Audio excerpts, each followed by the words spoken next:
You wake to the sound of footsteps echoing through stone corridors, growing louder, more urgent. Your small hands clutch a rough wool, blankets that smell of mildew and something else. Abandonment. Through a narrow window, dawn breaks over Vienna in 1793 AD. But no sunlight reaches this forgotten tower room in the Habsburg Palace. You are 7 years old though. No one has told you this.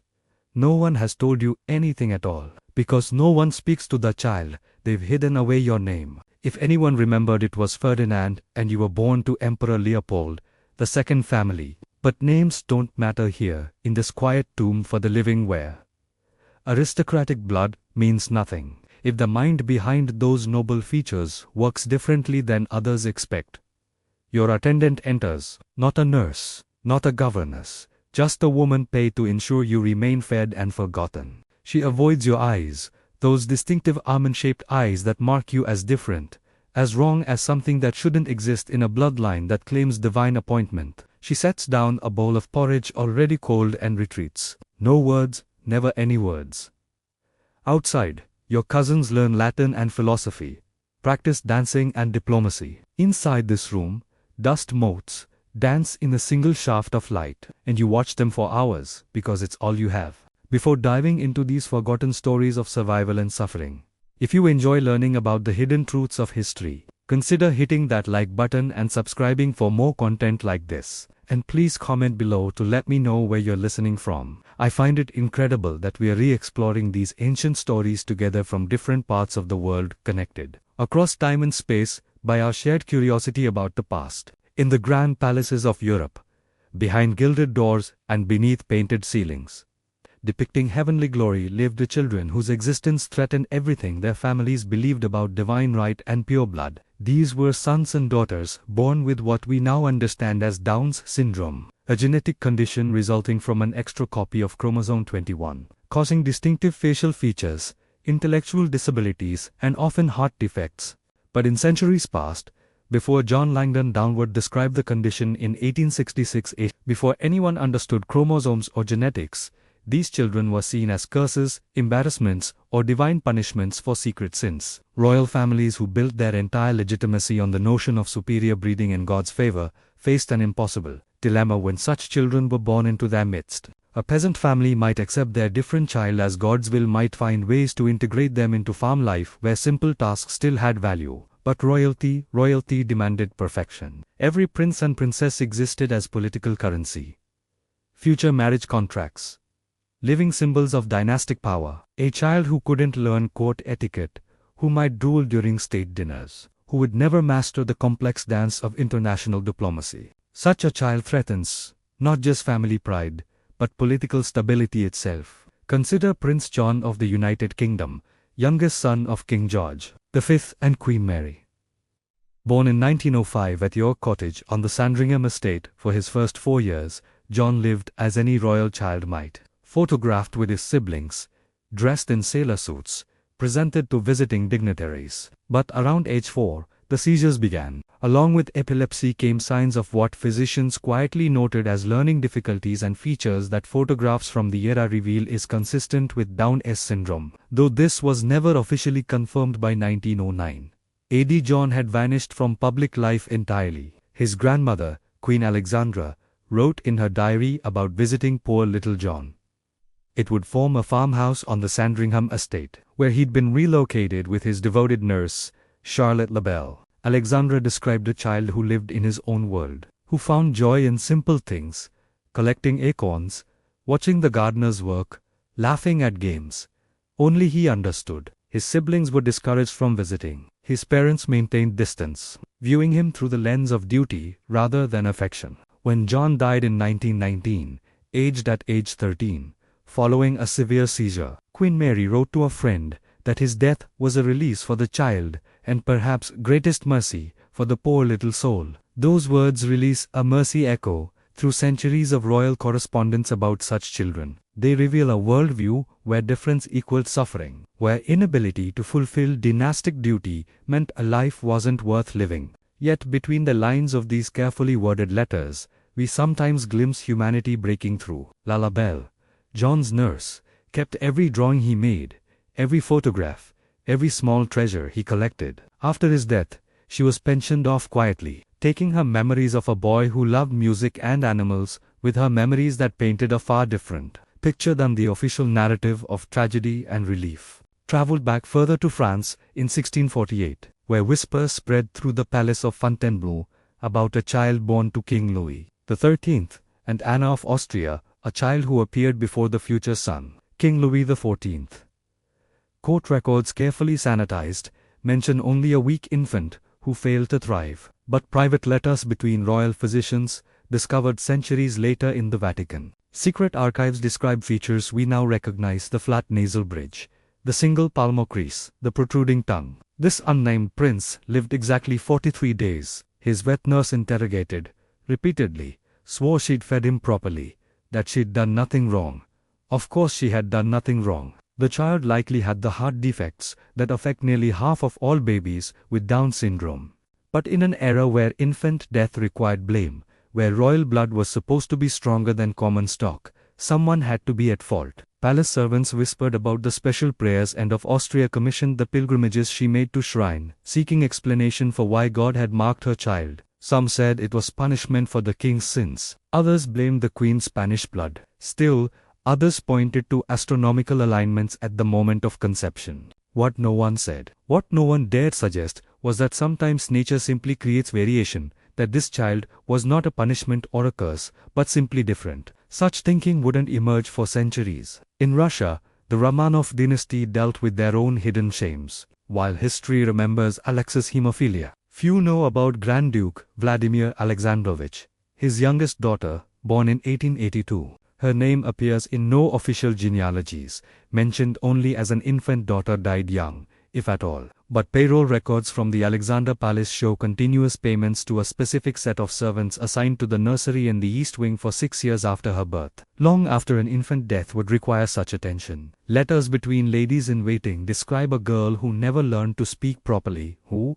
at 14 still played with dolls meant for toddlers, and had to be watched constantly lest you wander into the frozen gardens in her nightgown laughing at snowflakes. When revolution came in 1917, this forgotten Grand Duchess simply vanished from history. Did revolutionary soldiers find her in that East Wing nursery? This woman-child who couldn't understand why everyone was screaming, did a servant spirit her away? Perhaps to some remote village where a simple-minded woman who loved dolls might live unnoticed. Or did the family themselves, fleeing for their lives, make a calculated decision about who could and couldn't be saved? We'll never know. Revolution has a way of erasing inconvenient truths, along with the regimes that created them. Spain's Habsburg line, already infamous for their inbreeding, produced numerous children with various disabilities. Charles II Alhaji saw, though the bewitched is well documented, his Habsburg jaw so pronounced he could barely chew, his mental capacity so limited that he didn't speak until age 4.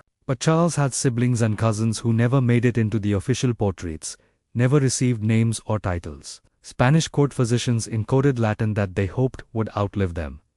Documented infants born with Mongol features, using terminology that wouldn't be formally medical for another 2 centuries. These physicians noted how such births increased with each generation of cousin marriages. Uncle, niece, unions.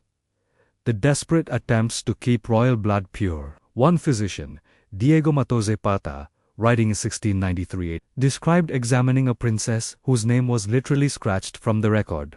He noted her small stature, her difficulty swallowing, her profound developmental delays, but also something else, her extraordinary affection, her desire to embrace everyone she met, her pure joy at music and dancing, even if she couldn't keep rhythm. Zapata was ultimately burned by the Inquisition for suggesting that perhaps these children were not coerced, but simply examples of God's mysterious variety. His notes, hidden in a false bottom of a medical text, weren't discovered until 1954. Add in the Ottoman Empire, different rules applied, but similar tragedies unfolded. Sultan Muhammad III, who ruled from 1595 to 1603, reportedly had a son born with distinctive features and developmental delays. Ottoman succession laws were brutal. Princes fought to the death for the throne, and any sign of weakness meant certain elimination. This unnamed prince didn't die in infancy, his records claim. Instead, he was sent to the Café Estacage, a luxurious prison within Topkapi Palace, where potential heirs were kept in isolation. Unit records show food and supplies delivered to a specific room in the cafes. For 23 years after this prince's supposed death, dads reported strange sounds, not the usual protests or plotting of imprisoned princes, but singing the same songs over and over and laughter at odd hours. When Sultan Ahmed I died in 1617 AD, and succession chaos erupted, every room in the cafes was open to account for all potential heirs. One room, according to a guard's memoir, written decades later, contained an adult man with the mind of a child, surrounded by thousands of pieces of colored glass arranged in intricate patterns on the floor. He had spent 2 decades creating art no one would ever see, humming songs no one would ever hear, living a life no one would ever acknowledge. What happened to him in that moment of discovery? Records cease. Silence falls. Another ghost in the palace walls. Bavarius whittles back. Dynasty left more traces of their hidden children. Perhaps because Mad King Ludwig II made eccentricity almost fashionable. His cousin, Princess Alexandra, born in 1826 AD, was kept at an Infantburg palace in what servants called the Quiet Wing. Official biographies claim she died at age 3, but household accounts show expenses for her care until 1851 AD. A governess diary donated to the Bavarian State Library in 1923 AD describes teaching a 25-year-old woman basic tasks: how to dress herself, how to use a spoon properly, how to recognize letters, though she'd never form words. This governess wrote, with unexpected tenderness, about Alexandra's love for her pet canaries. How she would sit for hours listening to them sing, perfectly content in a world that required nothing more from her than existence. Yet even this relative kindness came with conditions. Alexandra could live, but she couldn't be seen. She could exist, but not as a princess, not as a person with a name that appeared in any succession documents. When she finally did die, her body was quietly interred in an unmarked section of the royal crypt. No ceremony, no announcement, as if 25 years of life could be erased by simply pretending they never happened. In Portugal, the House of Braganza faced their own crisis in 1734 AD, when Infanta Maria Francisca was born to King John V. Court painters were immediately commissioned to create her official portrait, the standard practice for royal births. But the portrait was never completed. The artist, John Wrong, left Portugal abruptly, his commission unpaid, his sketches burned. Years later, dying in Madrid, Wrong confessed to a priest about the infant princess whose features he could unpaint in a way that would satisfy the king. How do you paint innocence itself? He reportedly asked, when innocence is not what power demands. Maria Francisco, who lived until age 11, hidden in the convent of Santoso Nova in Lisbon. Nuns who cared for her left records of a child who loved to help with simple tasks, folding altar cloths, feeding the convent chickens, singing along to prayers, though she never learned the words. When fever took her in 1745 AD, the nuns requested permission to bury her in their cemetery, rather than return her body to the royal family. Permission was granted immediately, almost equally. Her grave marker read simply, God's child. No name, no dates, no connection to the throne. She could never have inherited anyway. Denmark's royal family employed a different strategy with Prince Gustav, born in 1803 AD to Frederick VI. Rather than hide him completely, they created an elaborate fiction. Gustav, they claimed, suffered from a nervous condition that required constant travel for his health. In reality, he was moved between remote royal properties every few months, never staying long enough for local populations to notice his differences. His tutors, Israeli minders, submitted false reports about his progress in studies, while actually teaching him basic life skills. Letters from these tutors preserved in the Danish royal archives reveal their struggle to maintain the charade, while developing genuine affection for their charge. One tutor, Hans Eriksson, wrote extensively about Gustav's unique abilities, his perfect recall of every person he'd ever met, his ability to predict weather changes days in advance, his strange gift for knowing when someone was lying. Perhaps, Eriksson wrote, we measure intelligence too narrowly. The prince understands things. I do not see parents I cannot perceive who truly has the deficit.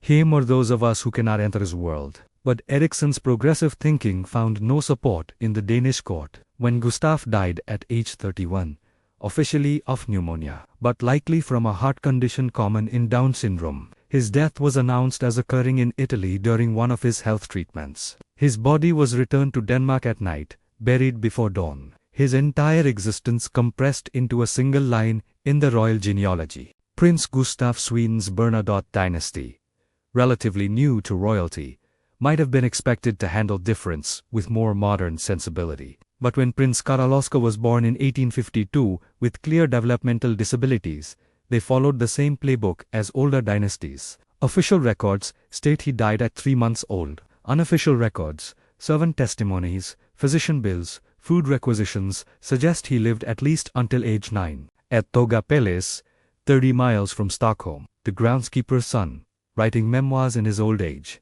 recalled playing with a strange boy in the palace gardens who couldn't speak but laughed constantly, who feared nothing, and no one who would sit transfixed by ant colonies for hours.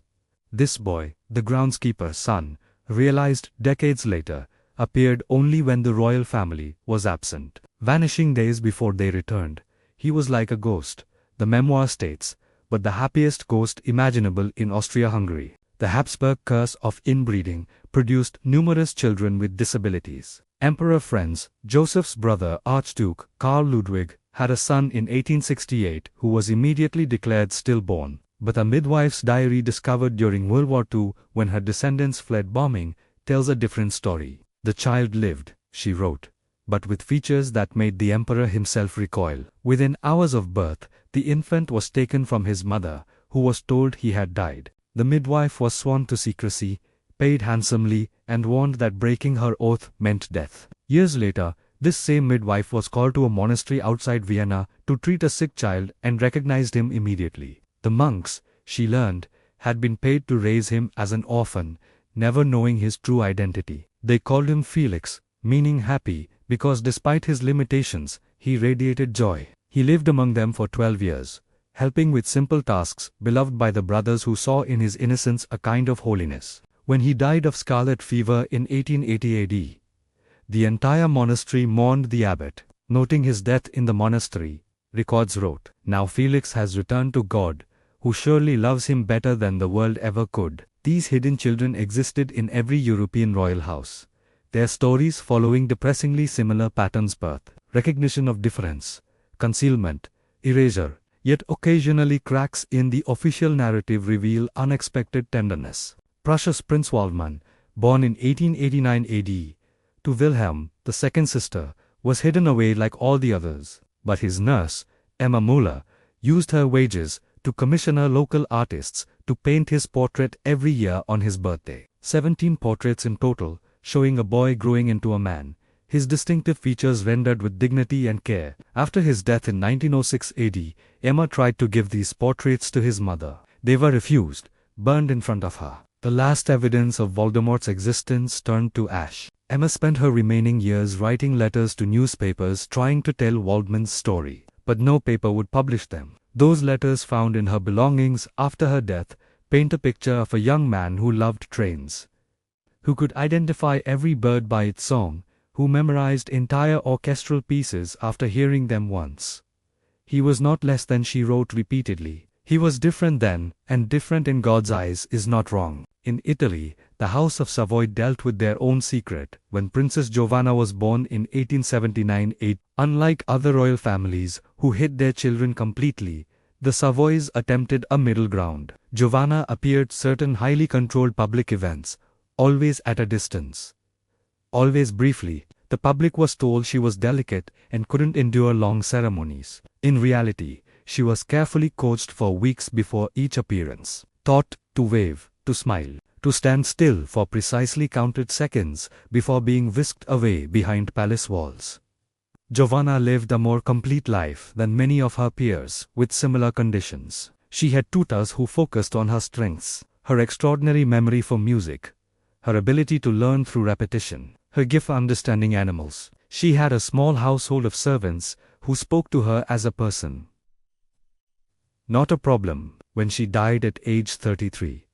Her funeral was private, but dignified. King Umberto I, her uncle, reportedly said she lived as God made her.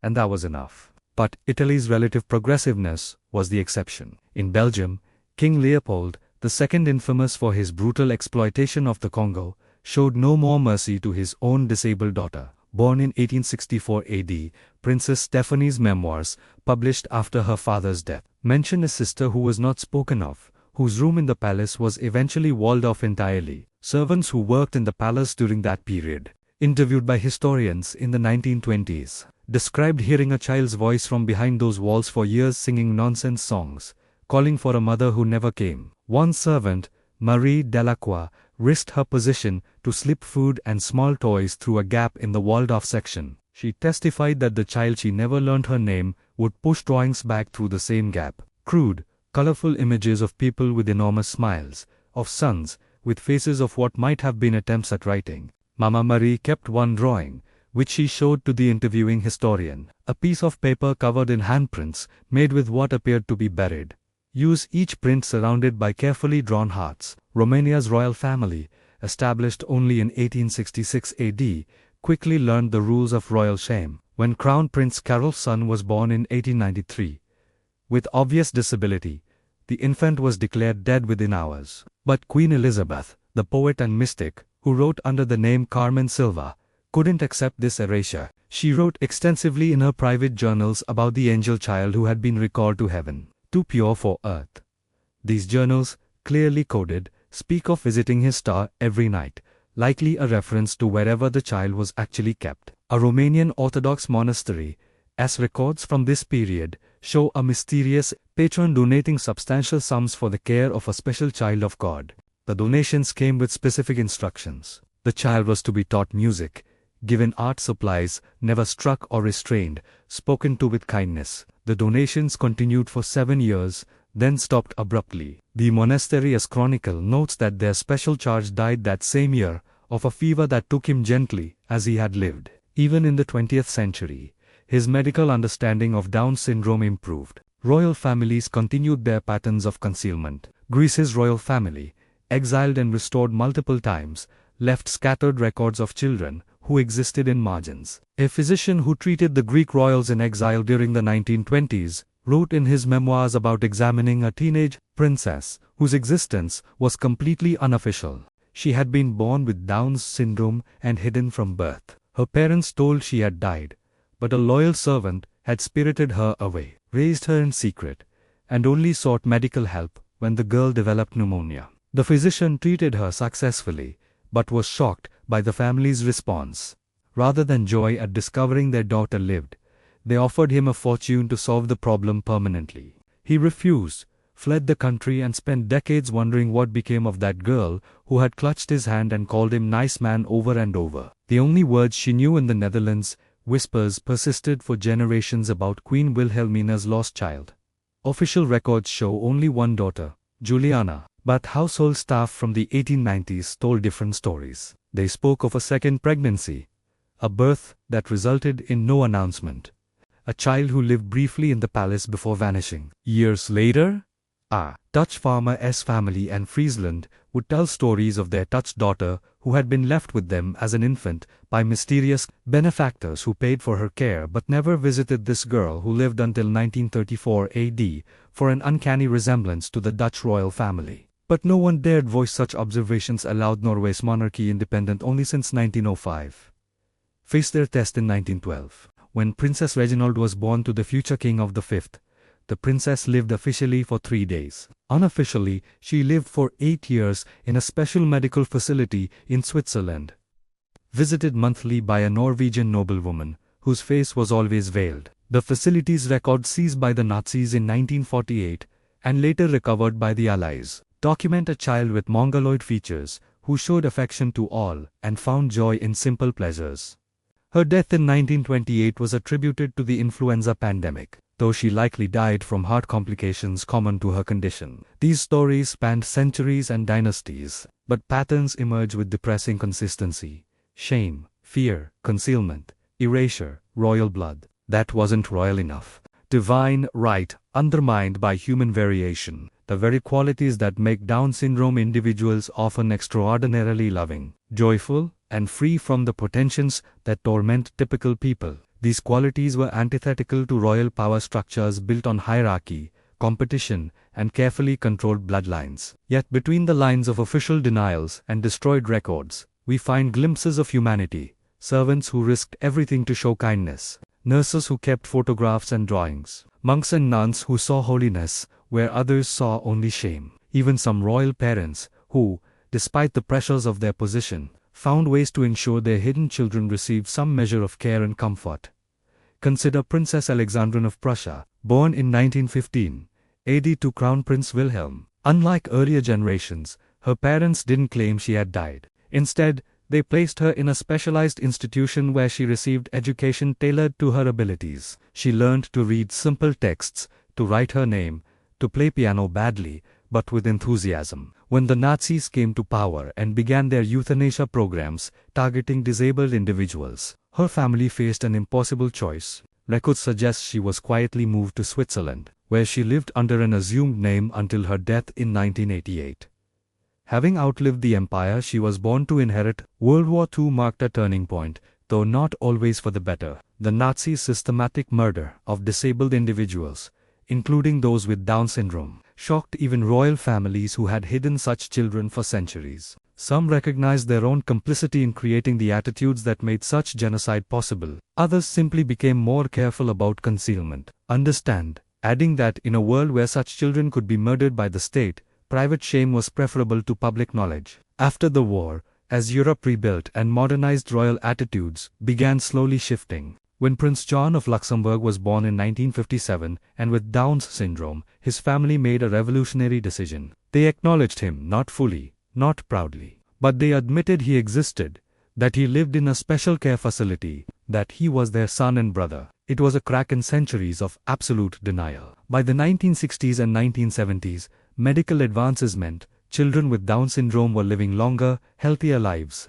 Royal families could no longer claim such children inevitably died in infancy. Some began quietly supporting organizations that helped families with disabled children, but rarely acknowledging why they had such interest. Others continued old patterns, but with modern efficiency. Private institutions in discreet locations, trust funds that ensured silence, medical records that vanished into private archives. Spain's modern royal family broke entirely with tradition when in 1973 they publicly acknowledged that King Juan Carlos, his nephew, had been born with Down syndrome.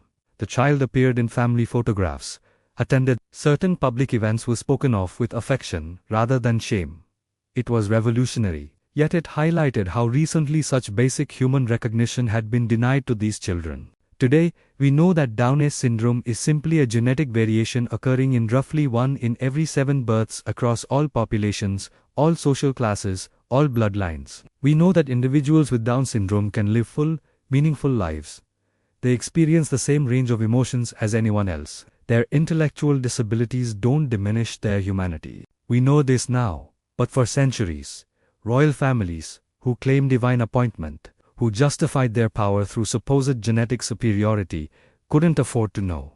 This modern royal family still face these challenges, though typically with more compassion than their predecessors. When rumors surface about a royal child with disabilities palace, public relations teams issue careful statements about privacy and family matters. Support is provided, care is arranged, but full integration into royal life remains rare. Old habits die hard, and the pressure for royal children to be perfect or at least appear perfect persists. Some historians argue that these hidden children represent one of monarchy's greatest moral failures, the systematic denial of humanity to their most vulnerable members.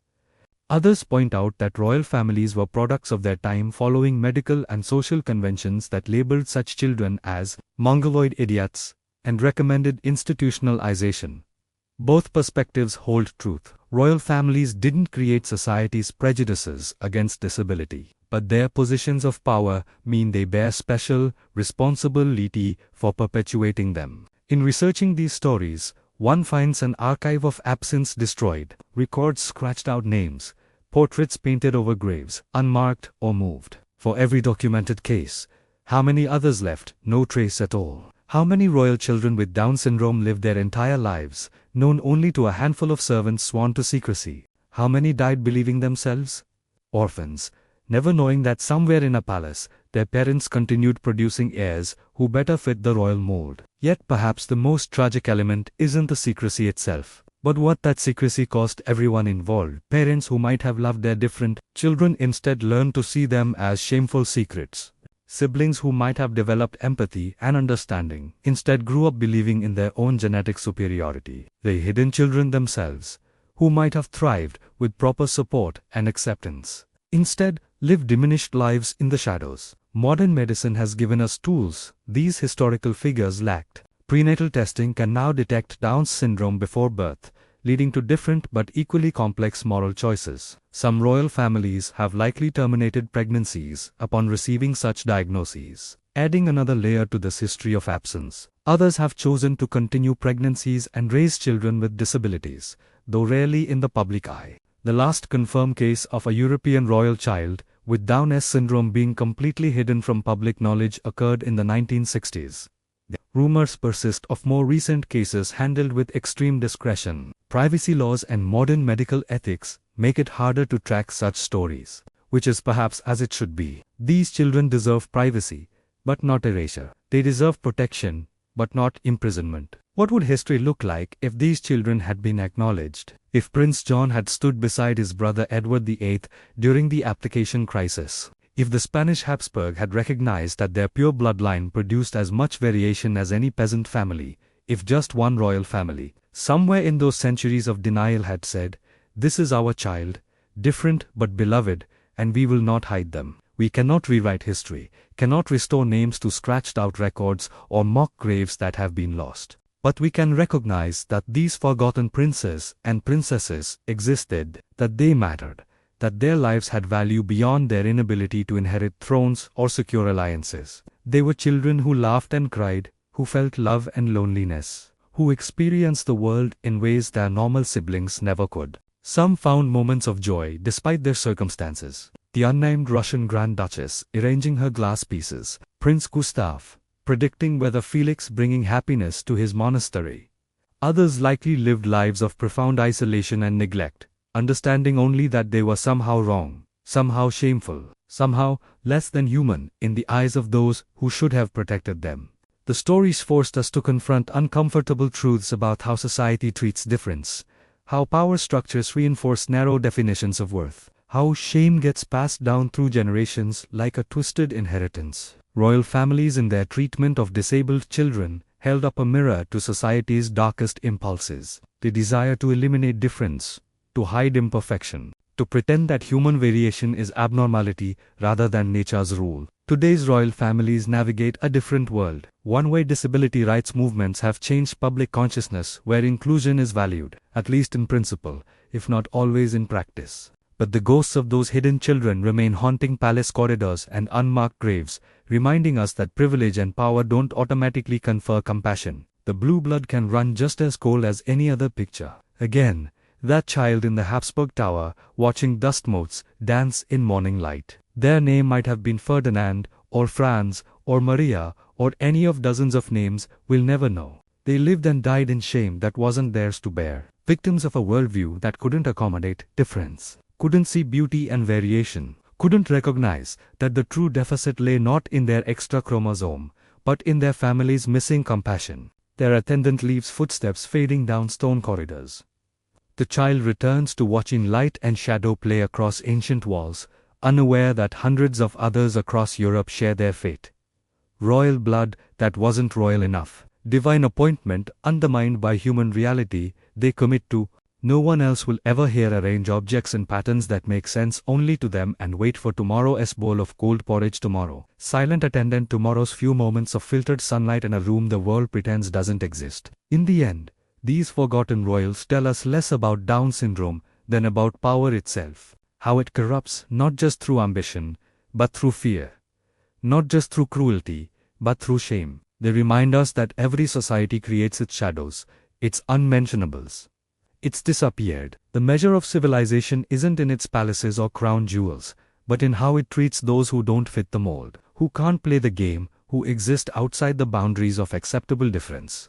Somewhere in Europe, in unmarked graves and forgotten corners of royal crypts, lie the bones of princes and princesses whose only crime was being born different. Their names are raised, their faces destroyed, their existence denied. Yet they lived. They breathed and laughed and cried and died fully human, despite every effort to pretend otherwise. And in their silence, they speak volumes about what happens when bloodline matters more than blood. When appearance trumps reality, when the fear of imperfection becomes more monstrous than any imagined defect, you are still in that tower room. Centuries collapsed into a single moment of abandonment. But now you know you're not alone. Across time and space, in palaces and convents and institutions, others share your fate. History will forget your name, but you existed. You mattered. And in that dawn light filtering through stone and centuries. That's enough. It has to be enough. Because it's all that remains when power chooses. Shame over love, absence over presence, forgetting over the harder work of remembering.